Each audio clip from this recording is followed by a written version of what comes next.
Salam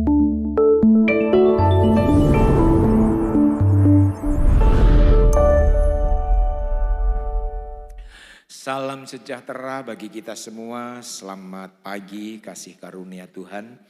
Kita rasakan kalau sampai saat ini kita ada sebagaimana ada, ini sungguh kemurahan Tuhan, ini sungguh berkat Tuhan. Baik, tema khotbah saat ini yaitu setia sampai akhir. Setia sampai akhir. Tentu ini yang menjadi harapan kita. Dan juga harapan Tuhan yang pasti. Kita bukan hanya setia 5 tahun, 10 tahun. Tetapi setia sampai akhir. Amin saudara. Kita lihat ayatnya di dalam Ibrani pasal yang ke-12. Dalam Ibrani pasal 12 ayat yang pertama. Karena kita mempunyai banyak saksi. Bagaikan awan yang mengelilingi kita. Marilah kita menanggalkan semua beban dan dosa yang begitu merintangi kita. Dan berlomba dengan tekun dalam perlombaan yang diwajibkan bagi kita. Nah, puji Tuhan.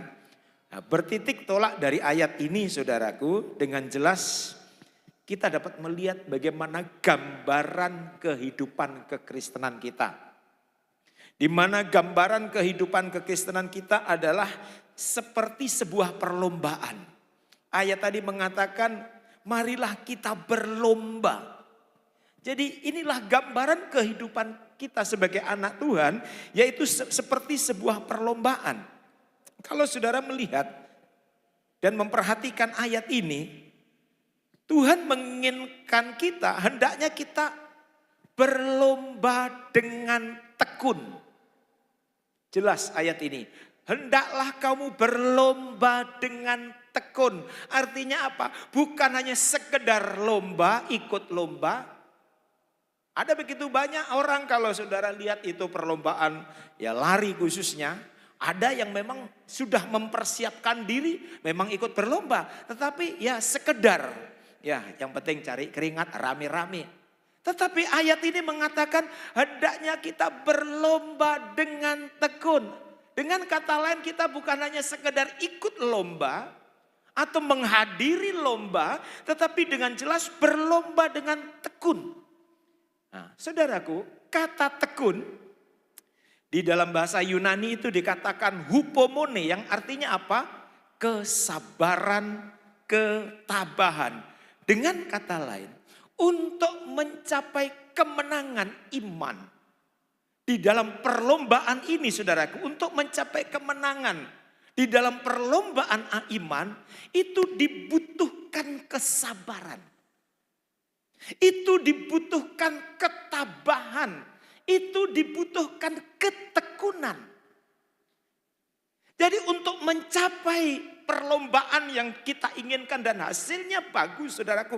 Itu tidak bisa dengan bim salabim aku memiliki iman yang sempurna, tidak. Ada tahapan-tahapan, ada proses-proses yang harus kita lalui. Dan salah satunya yaitu kita perlu ketekunan, perlu kesabaran, perlu ketabahan di dalam menghadapi perlombaan iman. Karena apa? Ketika kita menghadapi perlombaan iman, tidak sedikit benturan-benturan yang akan kita temui. Tidak sedikit tantangan-tantangan yang harus kita hadapi. Tidak sedikit masalah-masalah yang membuat kita banyak menangis saudaraku. Jadi tidak bisa instan setelah bertobat langsung memiliki iman yang sempurna. Setelah bertobat langsung memiliki iman yang luar biasa. Dibutuhkan kesabaran, dibutuhkan ketabahan. Nah, dan berbicara tentang perlombaan saudaraku. Ya kita anggap itu perlombaan lari. Ya, namanya perlombaan lari pasti kita dulu ingat waktu SD atau SMP pernah ikut lomba ini. Pasti ada garis startnya. Ya, namanya perlombaan pasti ada garis startnya di mana garis ini yaitu memulai satu perlombaan. Dan sebagai orang Kristen, kapan kita memulai perlombaan iman? Yaitu saat saudara percaya Yesus, mengakui Yesus sebagai Tuhan dan Juru Selamat, lalu mengambil keputusan dibaptis. Itulah awal saudara mulai ikut perlombaan iman. Itulah garis setar. Saudara mulai ikut perlombaan iman. Dan satu hal yang perlu kita perhatikan saudaraku di dalam perlombaan iman, itu bukan hanya mulainya. Seperti tadi pagi saya katakan, itu bukan hanya garis setarnya yang penting. Tetapi kita harus sampai kepada garis akhir. Karena apa? Setar yang baik, memulai yang baik, itu tidak ada artinya, tidak ada gunanya kalau kita tidak sampai di garis akhir. Amin, saudara. Ada begitu banyak anak Tuhan, bahkan hamba Tuhan, di dalam pengiringannya kepada Tuhan memulai dengan yang baik. Ketika baru percaya Yesus, ketika baru bertobat, antusiasnya di dalam mengiring Tuhan begitu luar biasa. Semangatnya di dalam memuji Tuhan begitu luar biasa. Semangatnya di dalam membaca Alkitab begitu luar biasa. Semangatnya di dalam beribadah begitu luar biasa. Tetapi saudaraku, ketika Tuhan izinkan benturan demi benturan terjadi mungkin di dalam hidupnya. Ketika masalah muncul secara tiba-tiba ada di dalam bisnisnya. Tidak sedikit saudaraku yang akhirnya tercecer di belakang. Fokusnya sudah bukan lagi ke garis finish. Fokusnya sudah bukan lagi ke garis akhir. Tetapi fokusnya kepada masalah-masalah yang dihadapi. Sehingga apa yang terjadi? Banyak yang akhirnya tertinggal. Dan keluar dari perlombaan iman itu. Kalau itu terjadi, tidak usah kaget. Ini salah satu tanda kedatangan Tuhan kali yang kedua. Amin, saudara. Kalau saudara membaca di dalam Matius pasal 24. Di situ ada beberapa tanda tentang kedatangan Tuhan. Tetapi salah satu tanda saudaraku, kedatangan Tuhan yang akan terjadi dan pasti akan terjadi saudaraku. Orang yang terdahulu akan menjadi terbelakang. Ini yang perlu kita perhatikan. Pasal 10 ayat 31. Tetapi banyak orang yang terdahulu. Banyak orang yang memulai start dengan baik. Banyak orang yang percaya dengan sungguh-sungguh awalnya. Akhirnya saudaraku menjadi terakhir. Ini akan terjadi. Dan saya berdoa tidak ada satu jemaat GPDI Bukit Sion yang akhirnya tercecer di belakang. Saudara sudah memulai perlombaan iman dengan baik. Pertahankan. Amin, saudara. Pertahankan dengan kesabaran. Pertahankan dengan ketekunan. Pertahankan dengan ketabahan. Karena apa? Sementara saudara dan saya mengikuti perlombaan iman, ada lawan, ada musuh yang sangat keberatan saudara sampai di garis finish. Dan kita tahu siapa musuh kita? Iblis. Iblis berusaha membuat saudara dan saya keluar dari jalur perlombaan iman.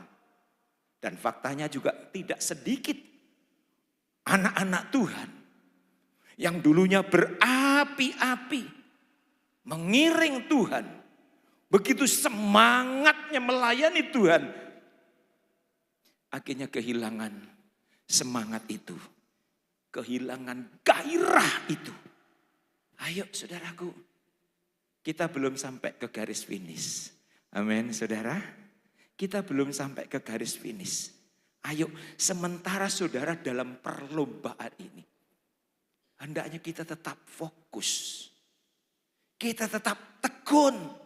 Kita tetap tabah di dalam menghadapi apapun saudaraku. Tantangan pasti ada.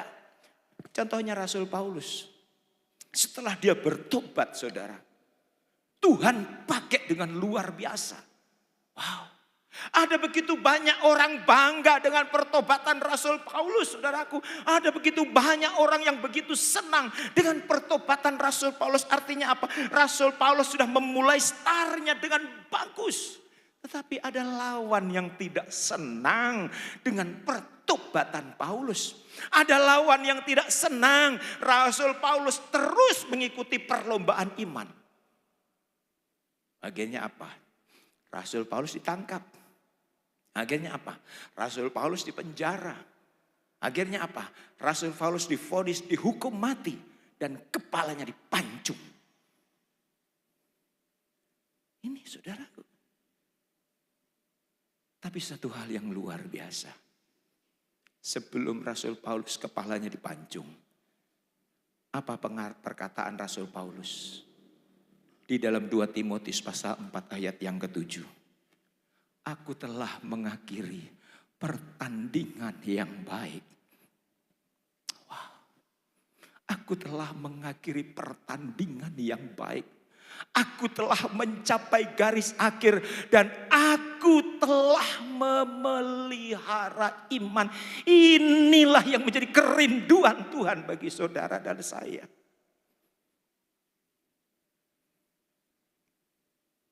Ayo.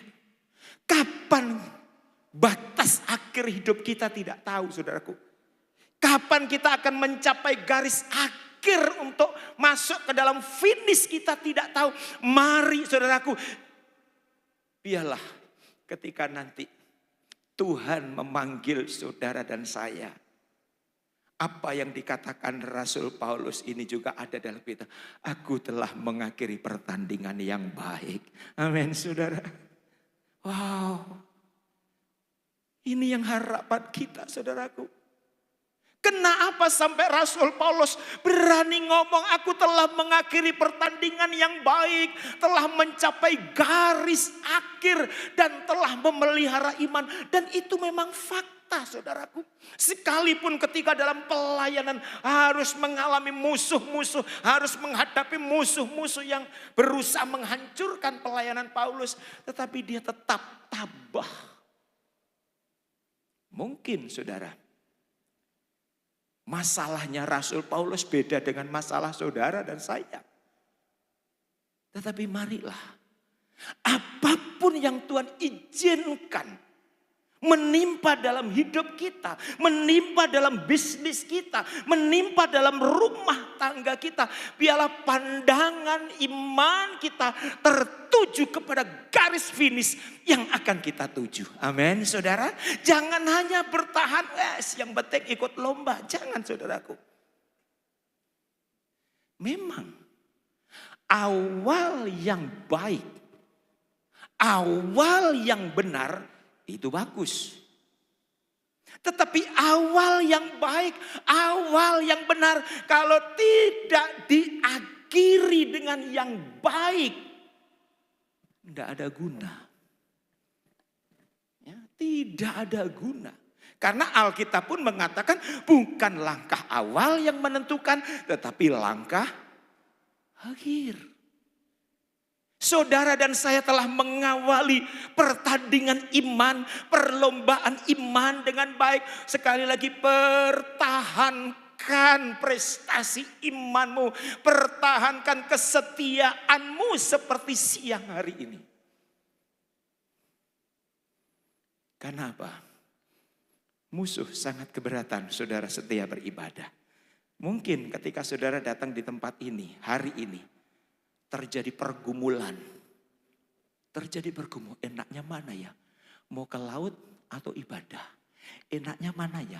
Mau istirahat atau enaknya mana ya? Mau ketemu teman, ibadahnya minggu depan juga ada. Saya yakin saudara ketika saudara datang beribadah saat ini, mungkin ada yang saudara sementara diperhadapkan dengan dua pilihan. Tetapi bersyukur, saudara telah menang dan boleh datang beribadah. Amin saudara. Ini akan kita hadapi terus saudaraku. Dengan kata lain, ketika saudara punya rencana-rencana yang positif, ketika saudara punya rencana yang baik, saudaraku, puji Tuhan, sorga bersukacita. Tetapi iblis musuh kita berusaha menggagalkan rencana kita. Mari, kita sudah memulai yang baik, saudaraku. Pertahankan itu. Karena apa? Kalau kita sudah memulai yang baik, lalu kita tidak mempertahankan itu dengan baik, ada kalanya Tuhan tegur, saudaraku. Dan inilah Tuhan. Seperti tadi pagi saya katakan. Tuhan itu kalau umatnya melakukan yang baik, umatnya menyenangkan hatinya, Tuhan puji. Tuhan puji. Tetapi sebaliknya kalau umatnya melakukan kesalahan, terpaksa Tuhan tegur. Ini bagus, saudaraku. Kalau baik dipuji, salah diingatkan, ditegur. Beda dengan ada beberapa bos. Kalau karyawannya kerja bagus, diam-diam. Tapi salah sedikit langsung marah. Tidak seimbang itu. Kita pun juga begitu sering mendidik anak. Anak bagus-bagus tidak pernah kita puji. Justru yang kita puji anaknya orang lain. Tapi di sini tidak ada. Kalau anak kita melakukan sesuatu yang baik, melakukan sesuatu yang benar, puji saudaraku. Ketika melakukan kesalahan, tidak usah tanggung-tanggung, diingatkan. Karena itu cara Tuhan. Contohnya jemaat yang ada di Efesus, saudaraku. Jemaat di Efesus ketika melakukan sesuatu yang baik, dipuji oleh Tuhan. Coba kita lihat ayatnya.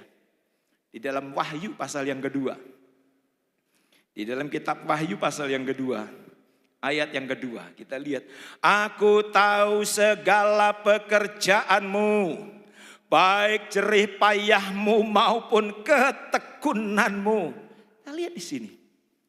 Ketika Tuhan melihat jerih payah daripada jemaat yang ada di Efesus. Ketika Tuhan melihat ketekunan jemaat yang ada di Efesus. Tuhan puji, saudaraku. Ini. Aku tahu bahwa engkau tidak dapat sabar terhadap orang-orang yang jahat. Jemaat Efesus tidak mau kompromi dengan orang-orang yang jahat.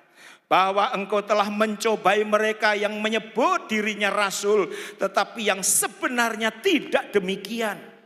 Bahwa engkau telah mendapati mereka pendusta. Tidak mau kompromi jemaat di Efesus, saudaraku. Ketika melihat sesuatu yang tidak beres, jemaat di Efesus langsung bergerak, saudara. Dan engkau tetap sabar dan menderita oleh karena namaku. Wow. Jemaat di Efesus alami penderitaan, saudaraku. Jemaat di Efesus alami kesusahan, tetapi sekalipun dia alami penderitaan, dia tetap sabar. Wow, luar biasa ya.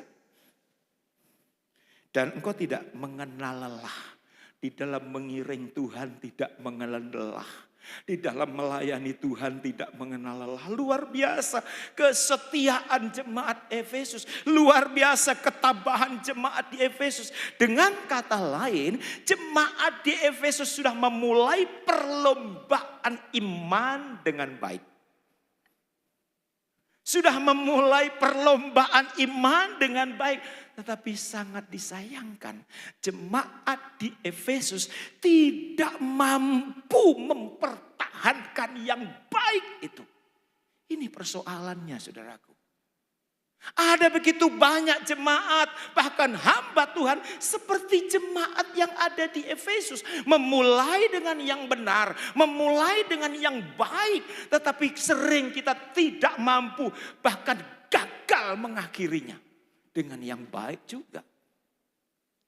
Luar biasa di sini.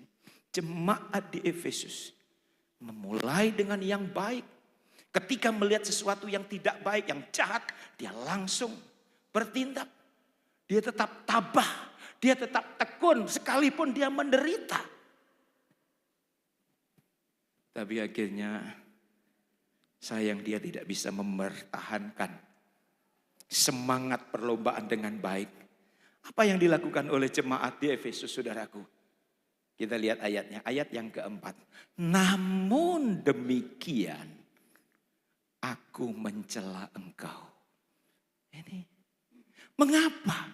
Padahal sebelumnya Tuhan memuji kelebihan-kelebihan, keistimewaan, hal-hal yang baik yang telah dilakukan oleh jemaat yang ada di Efesus. Tetapi kenyataannya, namun demikian aku telah mencela engkau karena telah meninggalkan kasihmu yang semula. Rupanya saudaraku, jemaat di Efesus tidak mampu mempertahankan yang baik. Itulah sebabnya sering kita dengar istilah di olahraga, mempertahankan itu lebih berat daripada merebut.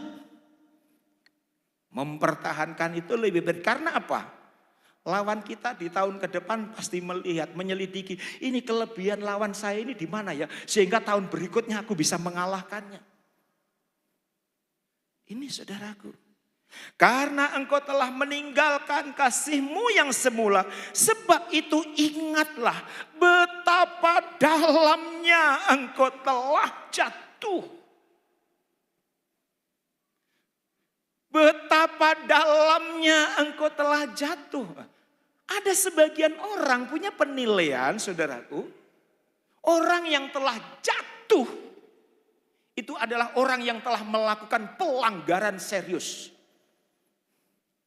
Ada sebagian orang punya penilaian, orang yang telah jatuh adalah orang yang telah melakukan satu dosa yang sangat serius. Oh, dia sudah jatuh dia. Dia sudah jatuh dia. Karena telah merampok, karena telah mencuri, karena telah membunuh, oh dia sudah jatuh. Memang itu sebuah kejatuhan, saudaraku. Tetapi kalau saudara perhatikan baik-baik ayat ini, saudara dengan jelas. Ketika jemaat di Efesus meninggalkan kasihnya yang mula-mula, itu di pemandangan Alkitab itu sudah sebuah kejatuhan. Amin, saudara. Jadi inilah penilaian Tuhan ketika saudara sudah tidak lagi melakukan hal-hal yang baik yang pernah saudara lakukan. Saudara sudah meninggalkan kasih yang mula-mula. Saudara sudah meninggalkan kesetiaan yang mula-mula. Saudara sudah meninggalkan ketekunan seperti yang pernah kita lakukan. Di pemandangan Tuhan itu sudah sebuah kejatuhan. Jadi bukan hanya ketika kita melakukan satu pelanggaran yang serius baru dianggap jatuh. Jadi ini. Dan firman Tuhan katakan, bertobatlah dan lakukanlah lagi apa yang semula engkau lakukan. Jadi orang yang harus bertobat bukan orang yang hanya mencuri lalu berhenti mencuri. Harus bertobat. Orang yang harus bertobat bukan hanya orang yang biasa berjudi lalu berhenti berjudi. Itu memang perlu pertobatan. Tetapi ketika kita meninggalkan kasih yang mula-mula. Dulunya kita berapi-api mengiring Tuhan. Ketika baru percaya, baru bertobat, dibaptis. Kita begitu semangat setiap minggu beribadah. Lalu kok sudah mulai 2 minggu sekali. Sudah mulai 3 minggu sekali. Sudah mulai hanya perjamuan suci untuk ibadah. Itu artinya kita perlu bertobat. Bertobatlah dan lakukanlah lagi. Melakukan lagi apa? Yang semula engkau lakukan. Ayo saudaraku, kita lihat sebentar. Ketika saudara baru percaya Yesus, baru dibaptis. Bagaimana semangatmu di dalam mengiring Tuhan. Bagaimana semangatmu di dalam membaca Alkitab. Bagaimana semangatmu di dalam memuji, memuliakan Tuhan. Mungkin di hari-hari ini itu sudah hilang. Bertobat dan kembali lagi melakukan apa yang pernah kita lakukan. Amin, saudara. Amin. Nah ini saudara. Ya ini harapan Tuhan, ini kerinduan Tuhan saudaraku. Jadi jemaat yang ada di Efesus memulai dengan baik, tetapi sayang dia tidak bisa mempertahankan yang baik itu sehingga terpaksa Tuhan tegur. Sama dengan jemaat yang ada di Galatia saudaraku. Jemaat Galatia pun juga begitu. Di dalam Galatia pasal 4 ayat 13 begini bunyi firman Tuhan. Kamu tahu bahwa aku pertama kali telah memberitakan Injil kepadamu oleh karena aku sakit pada tubuhku. Sungguh pun demikian keadaan tubuhku itu yang merupakan pencobaan bagi kamu. Namun kamu tetap menganggap sebagai sesuatu yang hina dan yang menjijikkan. Tetapi kamu telah menyambut aku sama seperti menyambut seorang malaikat Allah. Malahan sama seperti menyambut Kristus Yesus sendiri. Di tengah-tengah kelemahan fisik yang dialami oleh Rasul Paulus, jemaat Galatia tidak melihat kekurangan daripada Rasul Paulus, saudaraku. Kasihnya kepada Tuhan itu dibuktikan kasihnya kepada gembalanya. Karena Alkitab tadi katakan Pauluslah yang merintis pelayanan di Galatia. Kasihnya jemaat di Galatia dibuktikan kasihnya kepada hamba Tuhan yaitu kepada Rasul Paulus. Hingga ayat tadi selanjutnya, betapa bahagianya kamu pada waktu itu. Rasul Paulus melihat apa yang dilakukan oleh jemaat yang ada di Galatia. Mereka berbahagia saudaraku. Mereka tidak melihat kekurangan fisik daripada Rasul Paulus. Alkitab dikatakan Rasul Paulus sedang sakit. Tetapi jemaat yang ada di Galatia saudaraku tidak melihat di situ. Sehingga Rasul Paulus ngomong, betapa bahagianya kamu pada waktu itu. Dan sekarang di manakah kebahagiaanmu itu?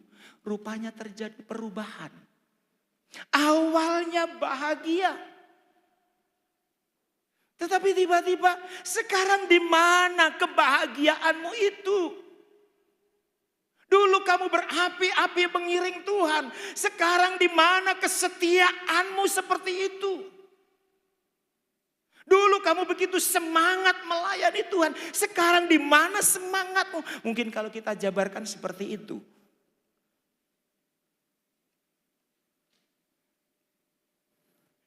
Ayat selanjutnya, karena itu aku dapat bersaksi tentang kamu bahwa jika mungkin kamu telah mencungkil matamu dan memberikannya kepadaku. Wow, kita lihat di sini perhatian jemaat yang ada di Galatia, saudaraku.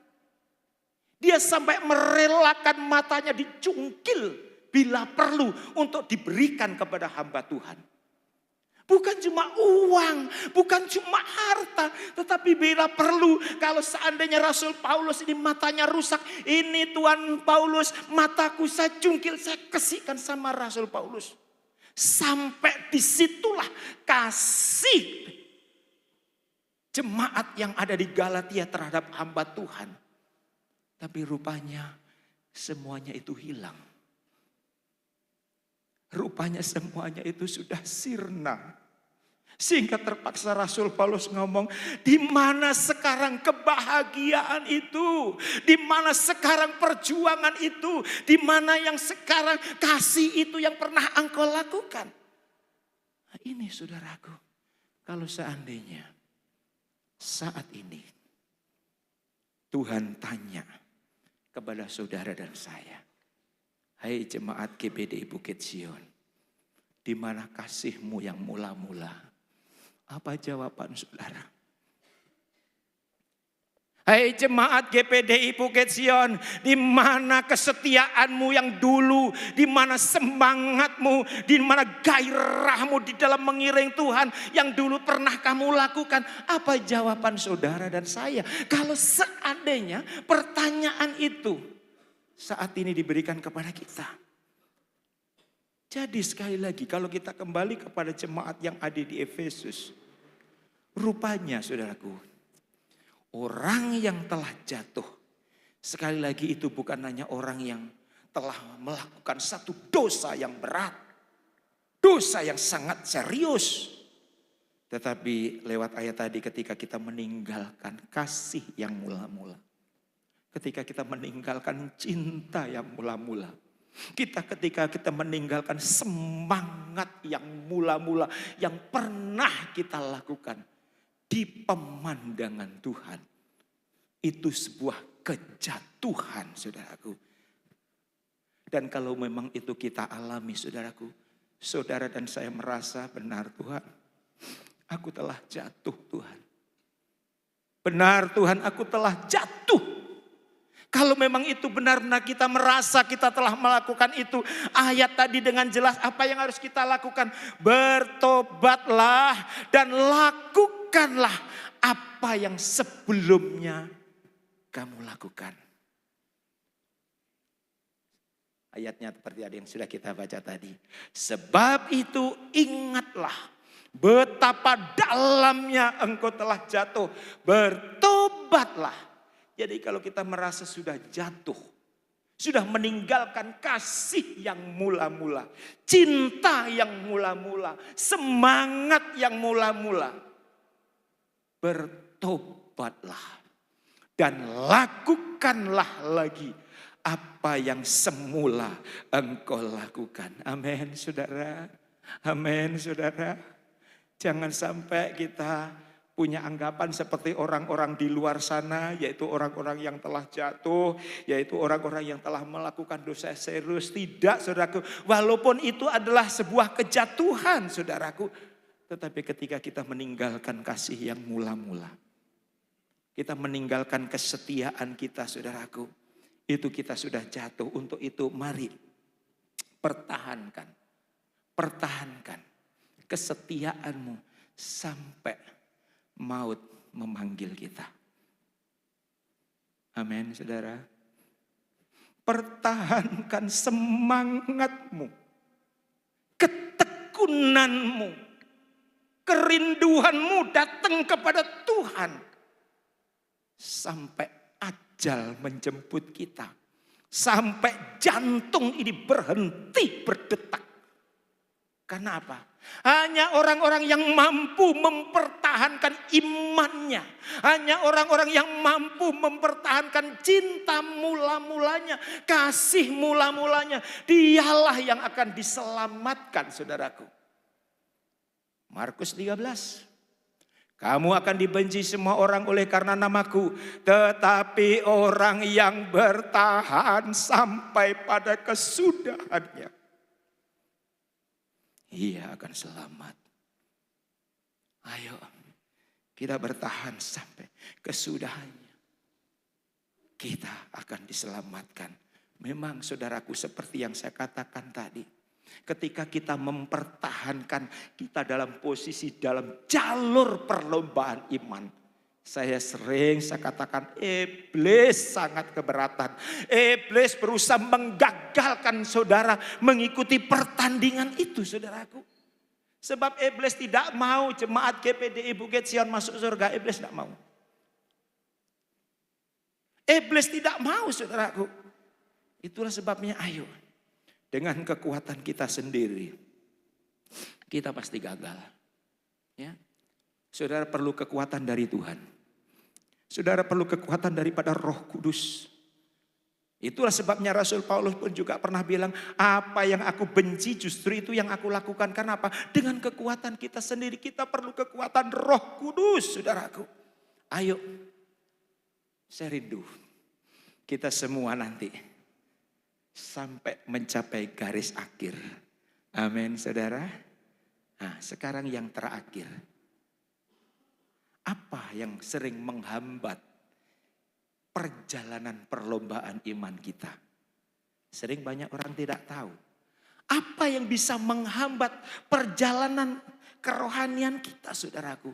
Kita lihat ayat lagi, ayat yang pertama tadi dalam Ibrani pasal 12. Karena itu Karena kita mempunyai banyak saksi bagaikan awan yang mengeliling kita. Marilah kita menanggalkan semua beban dan dosa. Inilah yang bisa menghambat laju perjalanan rohani kita, saudaraku. Beban dan dosa.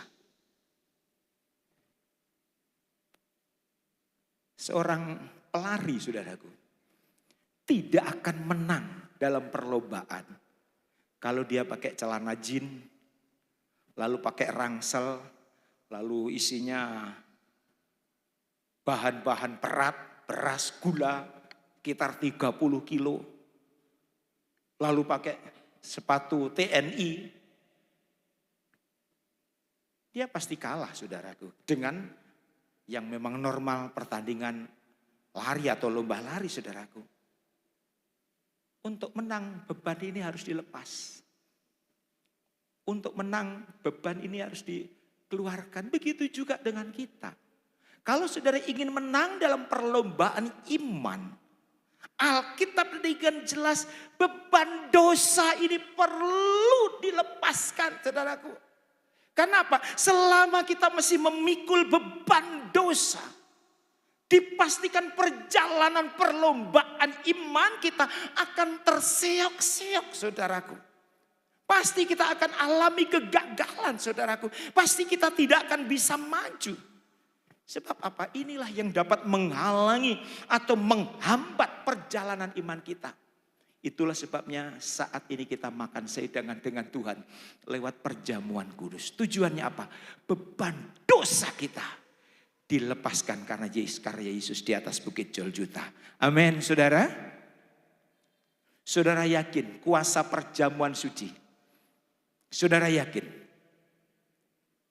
bagaimana kita akan makan roti, lambang tubuh Yesus, dan air anggur, lambang darah Yesus. Inilah yang akan melepaskan saudara dan saya dari beban dosa. Inilah yang akan membuat saudara ringan bergerak untuk mencapai garis finish yang sudah disiapkan oleh Tuhan. Ayat terakhir kita lihat di dalam Yeremia pasal 5 ayat 25. Kesalahanmu menghalangi semuanya ini. Dan dosamu menghambat yang baik daripadamu. Jadi saudaraku, inilah yang menghambat. Kenapa kita tidak bisa bergerak maju? Ada beban yang terus saja kita pikul. Ada dosa yang terus saja kita pelihara. Padahal Yesus sudah ngomong, datanglah kepadaku. Sekalian kamu yang berbeban berat, aku akan memberikan kelegaan kepadamu. Dengan datang kepada Yesus, mohon pengampunan daripada Yesus, disitulah kita alami kelegaan, disitulah kita alami pengampunan. Tuhan Yesus memberkati kita semua, berikan kemuliaan untuk Tuhan kita Yesus Kristus. Haleluya. Mari kita menyanyi satu pujian, biarlah lewat pujian ini pun juga mengingatkan kepada kita betapa besar kasih Tuhan kepada kita. Mari saudaraku, bertanyalah kepada dirimu sendiri. Apakah aku ini masih ada di dalam jalurnya Tuhan atau sudah keluar? Jangan sampai Tuhan tanya kepada saudara, "Hei jemaat GPD Bukit Sion, di manakah kesetiaanmu yang dulu pernah engkau lakukan? Hei jemaat GPD Bukit Sion, di manakah ketaatanmu? Cinta mula-mulamu yang pernah engkau lakukan dulu?" Kalau mungkin itu sudah mulai pudar, saudaraku, biar lewat perjamuan suci hari ini kita minta pemulihan yang daripada Tuhan. Minta cinta mula-mula yang mungkin sudah kendor. Cinta mula-mula, kasih mula-mula yang mungkin sudah luntur, saudaraku. Kita minta Tuhan, pulihkan cinta mula-mulaku. Pulihkan kegairahanku untuk beribadah. Pulihkan semangatku untuk memuji, memuliakan nama-Mu. Ketika doa ini disampaikan dengan segenap segenap hati, pemulihan akan terjadi dalam hidup kita. Amin saudara. Pemulihan akan terjadi saudaraku. Ayo datanglah kepada Tuhan. Aku rindu Tuhan. Engkau memulihkan cinta mula-mulaku yang sudah sempat hilang. Aku rindu Tuhan, semangatku di dalam mengiring Tuhan yang sudah mulai pudar. Aku rindu Engkau pulihkan. Itu yang akan dikerjakan oleh Tuhan kalau kita menyampaikannya dengan segenap hati. Haleluya, Tuhan Yesus memberkati. Kita nyanyi satu pujian.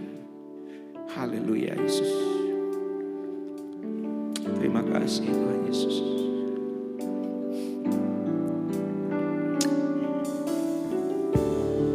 Terima kasih Tuhan Yesus. Engkau baik Tuhan. Engkau baik Tuhan Yesus.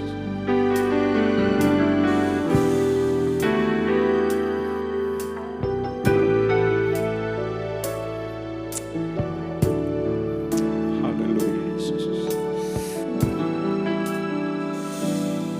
Sejauh timur dari barat, Engkau membuang dosaku.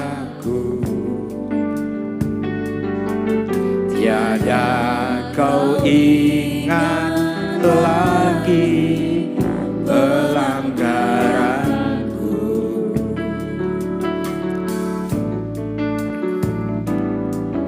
Jauh ke dalam tubir laut, kau melemparkan dosaku. Amin, amin, amin, amin. Tiada kau perhitungkan kesalahan. Sekali lagi saudaraku, sejauh timur dari barat, haleluya. Sejauh timur dari barat, Engkau membuang dosaku. Tiada kau ingat lagi pelanggaranku.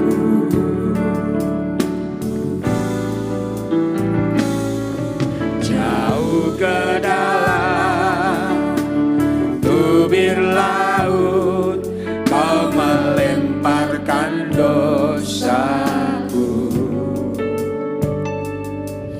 Tiada kau perhitungkan kesalahan. Betapa besar kasih-Mu, betapa besar kasih pengampunan-Mu Tuhan. Tak kau pandang hina hati yang hancur.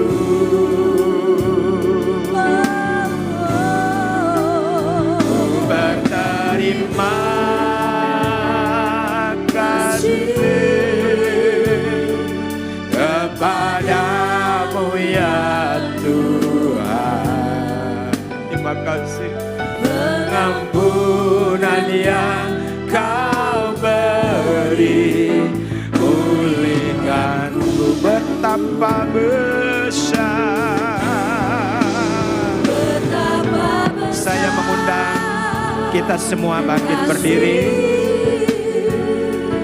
Pengampunan-Mu Tuhan, tak kau pandang hina hati yang hancur.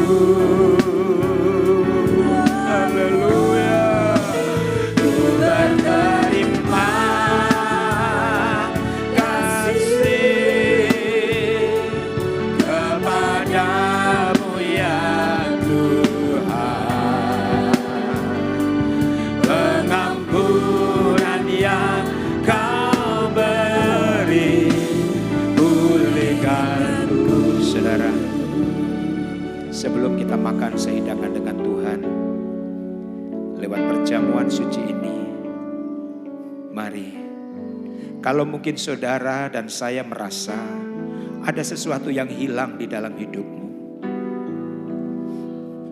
Mungkin saudara tanpa sadar saudara sudah mulai kendor semangat di dalam mengiring Tuhan.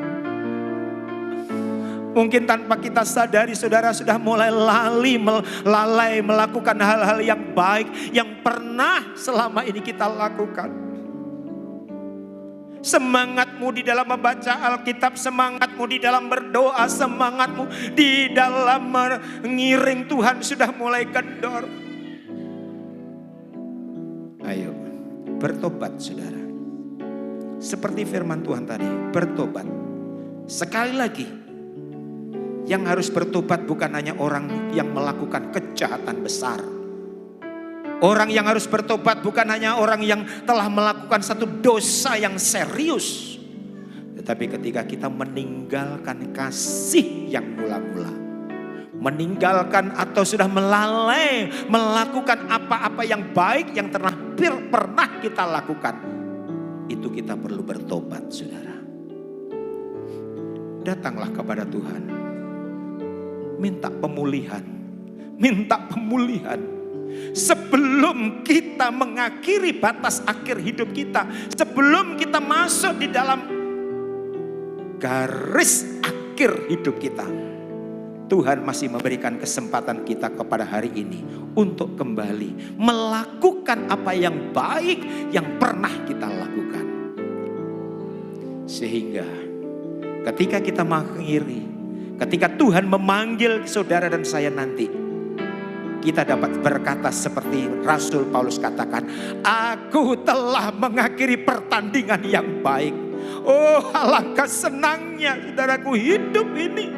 Kita mengakhiri pertandingan hidup dengan baik, dengan dekat dengan Tuhan. Dan dipastikan kita akan hidup bersama-sama dengan Tuhan. Betapa besar kasih. Kami mengundang kedua hamba Tuhan yang sudah ditugaskan maju ke depan, dan dengan kasih Bapak Yusuf berdoa untuk firman